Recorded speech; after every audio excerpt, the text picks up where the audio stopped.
What if the smallest act of kindness you ever performed quietly ended up building someone's entire future? And what if one single sandwich handed through a rusty fence on a freezing afternoon silently changed the direction of not one but two lives forever? This is that story, a story that feels almost too gentle to be true, yet it happened late fall 2000 to Southside Chicago, the kind of cold that doesn't announce itself politely, it simply arrives and stays. The air carried the heavy smell of wet leaves rotting in the gutters, mixed with diesel fumes from passing buses and the faint metallic bite of coming snow. Wind sliced through thin jackets and cheap sweaters like it had a personal grudge. 10-year-old Ethan Carter sat curled into himself against the chain-link fence behind Carver Elementary School. His small body was pressed so hard against the metal that the diamond pattern of the wire was imprinted on his thin arms. He hadn't eaten anything real in almost 3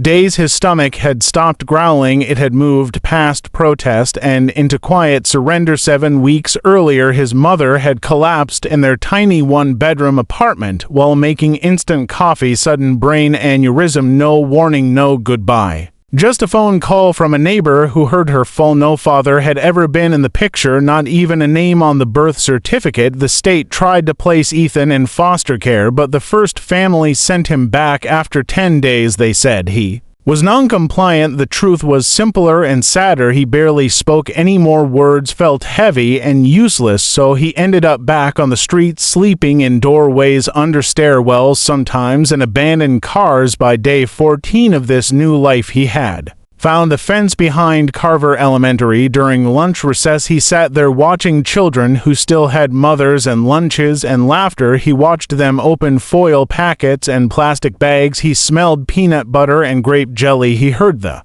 crinkle of wrappers and the pop of juice box straws. His own stomach twisted tighter and tighter until it felt like a fist inside him. Most kids pretended he wasn't there. Some stared a few through small pebbles that stung his shins. One teacher walked past, saw him, and said sharply, "You need to leave or I'm calling the police." Ethan tried to stand. His legs shook violently and collapsed under him. He slid back down the fence and stayed there, head on his knees, waiting for the bell to ring and the yard to empty again. That's when she appeared, a 9-year-old black girl with 2 slightly mismatched braids, one tighter than the other, and a purple coat that was clearly bought for someone bigger. Her name was Amara Johnson. She stopped mid-step when she saw him. For almost a full minute, she just stood there, lunchbox hanging at her side, staring through the fence. She didn't look afraid. She didn't look curious. She looked sad, a quiet, heavy kind of sad. Then she walked closer. Her sneakers made soft, crunching sounds on the gravel. The lunchbox gave a small plastic clack against her leg. With every step, she crouched down so her eyes were level with his. Through the chain link. "You okay?" she asked very softly. Her voice was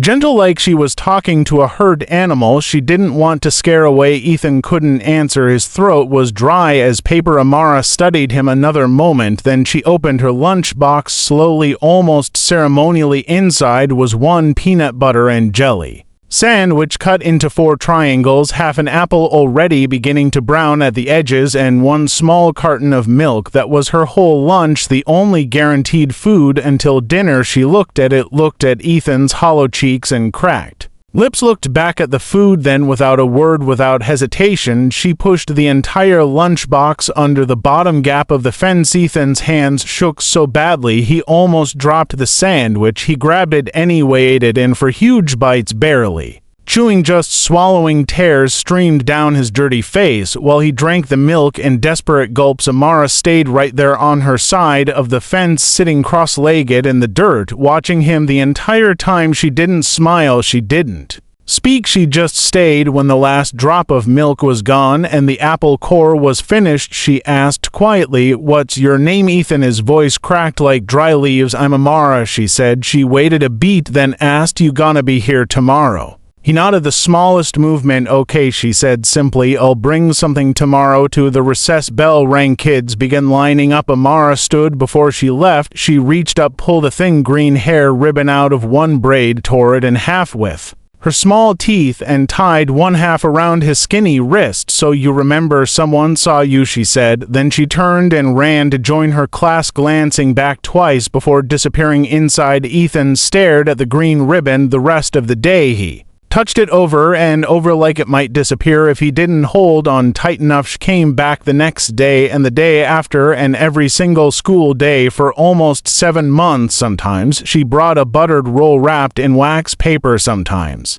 rice in a small foil packet. Once on a day when her grandma had cooked extra, she brought an entire chicken leg wrapped carefully so it wouldn't leak grease. Her family was already stretched thin. Her mom worked night shifts at a nursing home and came home smelling like bleach and rubbing alcohol. Her dad did landscaping when the weather allowed and day labor when it didn't. Her grandma's knees were so bad she could barely climb stairs, and the small disability check barely covered rent and medicine. There was never extra food, but every morning Amara quietly packed 2 portions, one for the boy outside the fence, one for herself. She grew thinner, her cheeks hollowed, her energy dropped, but she never missed a day. One evening her grandma noticed Amara eating dinner like she hadn't seen food in days. "Baby, why you so hungry lately?" Amara looked down at her shoes and said nothing. Grandma lifted her chin gently with 2 fingers. "Is it that boy?" Amara's eyes filled. She nodded once. Grandma sighed a long, tired, understanding sigh, then walked to the cabinet, took out the very last can of tuna in the house and put it on the counter. "Tomorrow you take this too," she said. She never mentioned it again. She just started quietly adding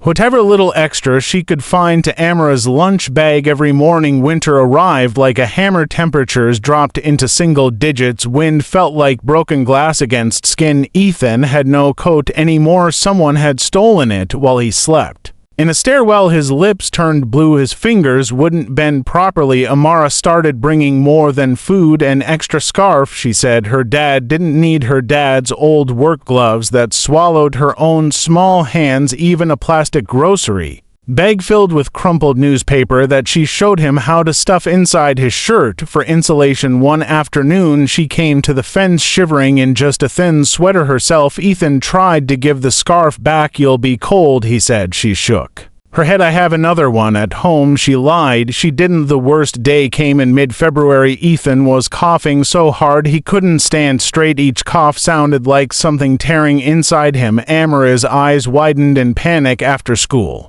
she ran the 3 blocks home, burst through the door, and told her grandma everything. Grandma didn't hesitate. She put on her heavy coat, filled a thermos with the last of the hot tea she had been saving for her own arthritis, grabbed the bottle of children's Tylenol they kept for Amara's little brother, and walked through the snow to the fence. She crouched down, wincing at the pain in her knees, looked at Ethan for a long minute, then passed the thermos and medicine through. "Drink slow, baby," she said in the softest voice Ethan had ever heard. He cried into the warm tea. Steam rose and blurred his vision. For the first time in months he felt something like safety.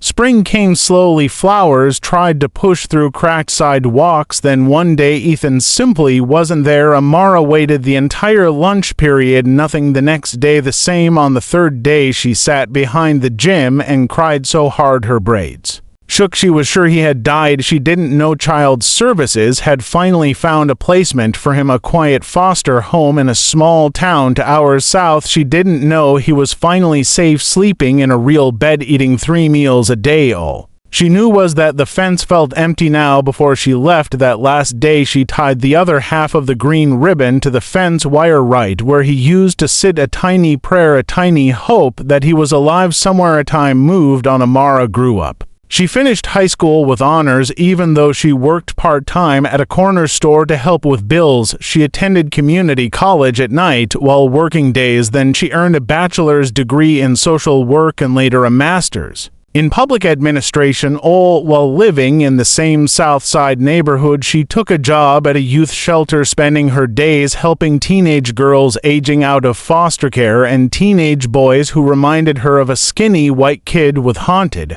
eyes and a green ribbon on his wrist. She never married. She never dated seriously. When friends or co-workers asked why, she gave the same small smile and said, "I'm waiting for someone to keep a promise." Most people laughed or rolled their eyes. She Never explained further she didn't need Toman, while Ethan Carter never forgot a single day he finished high school in that small town, and a full scholarship to college studied computer engineering because he wanted to build things that couldn't break the way families could. In his dorm room, he started a small software project, a simple cybersecurity tool. It grew quietly at first, then it exploded. By age 29, he sold 60% of the company for $90 million. The money changed everything and nothing. He kept working, he kept building, but every single morning, no matter where he was in the world, he opened the top drawer of his desk and looked at the faded green ribbon he had carefully cut off his wrist the day he left Chicago. It was taped inside a small glass frame. Every morning the same sentence ran through his head like a heartbeat. She's still out there. I promised her. Hired private investigators, 3 different firms over 5 long years. Amara Johnson was not an extremely common name, but still no trace after 2009, no forwarding address, no social media, nothing, so he changed tactics. He bought property, 6 buildings within a 3-mile radius of Carver Elementary. He renovated them one by one, created jobs, offered rents far below market value to single mothers, seniors, people who reminded him of Amara's family. He told everyone it was a smart long-term investment. Only his best friend Marcus, the one person he trusted completely, knew the real reason you're not buying real estate, man. Marcus said one night over beers, "You're buying proximity." Ethan looked at him for a long moment and said nothing. He didn't have tune. Thursday evening in November 2025, an email arrived from his property manager. Subject: community forum. Body tomorrow night at the new youth center on 63rd. Residents want to meet the owner. You going? Ethan stared at the screen for 30 full seconds. His chest felt strange, tight and light at the same time. He typed one word: yes. He didn't know why, he just knew he had to be there. The youth center smelled like fresh paint and cheap coffee. 70 folding chairs were set in rows. Most were filled. Ethan wore jeans and a plain gray hoodie, no suit, no watch, nothing that screamed money. He sat in the back row trying to breathe normally. Then a woman in her early 30s walked to the front of the room. Natural locks pulled into a high-bun navy blazer. Calm, steady voice: "Good evening. My name is Amara Johnson. I'm the program director here." Ethan's heart slammed against his ribs so hard he thought the people next to him could hear it. He couldn't breathe right. The room suddenly felt too small. She spoke about after-school tutoring, job readiness classes, mental health support groups for teens. She answered questions carefully and honestly. A man in a bear's cap stood up. "How do we know the new owner won't raise rents in 2 years and push us all out?" Amara answered, "I've met Mr. Carter. He gave me his word. The rents stay locked for 7 years, I believe." Hyman stood up slowly. Every head turned. Amara looked at him, polite, professional, guarded. He walked forward and stopped about 10 feet away from her. He looked straight into her eyes and asked quietly, "Miss Johnson, do you remember a boy who used to sit outside the fence at Carver Elementary back in 2000 to 2003? Amara went completely still. Her pen slipped from her fingers and clattered to the floor. No one spoke. Ethan reached into his pocket, pulled out the small glass frame, held it up. The faded green ribbon inside caught the overhead light. Amara's hand flew to her throat. She touched the thin silver chain around her neck, opened the tiny pendant that hung there. Inside was the other half of the same green ribbon. She whispered one word: "Ethan." The room disappeared. He nodded. Tears were already running down his face. "I told you when I got rich I would come back and marry you." Amara laughed once, a broken, sobbing laugh. "We were kids, I meant it." She started crying harder. "I looked for you. I thought you were gone. I looked for you to 4 years." They met in the middle of the aisle, embraced like people who had been holding their breath for 23 years. The whole room was crying. Phones came out. People filmed. Neither of them noticed or cared. Later that night, after the meeting ended, they sat on plastic chairs outside the center. Cold air, city sounds far away. Amara spoke first. "You really built all of this because of me?" "No, I built it because you showed me what a person is supposed to do when they see someone hurting." She wiped her eyes. "I just gave you food, you gave me dignity, you gave me hope, you gave me a reason to keep living long." Enough to become someone who could give back. Silence settled between them, comfortable, heavy, healing. Then Ethan said quietly, I kept every promise I made to myself back then. Which ones? That I would never let another kid feel invisible, that I would never forget the girl who saw me when no one else did, and that one day when I had something real to offer, I would find you and ask you to spend the rest of your life with me. Amara looked down at her hands. I'm scared, Ethan, of what that we're different people now that too much time has passed. We are different, but the parts that matter, the parts that saw each other through that fence, they're still the same. She looked up. He reached over, took her hand, turned it over, traced the lifeline on her palm with his thumb. I'm not asking for forever tonight, I'm asking for tomorrow, and then the day after, and then we see where it goes. Amara smiled through fresh tears. Okay, yeah, tomorrow sounds good. They sat there another hour talking, remembering laughing about how terrible her peanut butter sandwiches tasted when she tried to make them herself because she was rushing. Eventually, he drove her home to her old brick building on the 3rd floor. He walked her to the door. At the threshold, she turned. Thank you for keeping your promise. Thank you for giving me one worth keeping. She leaned forward, kissed his cheek, soft, lingering, then went inside. Ethan stood in the hallway until he heard her lock click. Then he touched his cheek and smiled like a 10-year-old boy who had finally come home. 1 year and 3 months later, they married at Carver Elementary, right beside the fence where everything began. It was a small ceremony, only family and a few close friends. Her grandma walked her down the aisle, crying the whole way. His best friend Marcus stood as best man, grinning so wide his face hurt. Red and green ribbons were tied everywhere, on chairs, on the fence, on boutonnieres. After the vows, they walked to the fence together and tied 2 new ribbons side by side, one red, one green. As a quiet promise to the future, a little boy, maybe 7, watched from the playground with big eyes and worn sneakers. Ethan knelt down. Hey buddy, you hungry? The boy nodded slowly. Ethan looked at Amara. She smiled, reached into her bag, pulled out a foil-wrapped sandwich and handed it to the little boy. Eat slow, she said gently. Someone's always gonna see you. The boy took it with both hands. Ethan tied a small green ribbon around the boy's wrist. Keep this, means someone believes in you. The boy looked at the ribbon, then at them, then whispered, thank you. They watched him walk away, clutching the sandwich like it was treasure. Amara leaned her head on Ethan's shoulder. The circle keeps going, yeah, he said, and we get to keep watching it grow. If you're feeling invisible right now, if you feel like nobody sees you, if you're hungry in any way, body or heart, please hold on. Someone is coming, maybe not today, maybe not tomorrow, but kindness is still walking the earth, and sometimes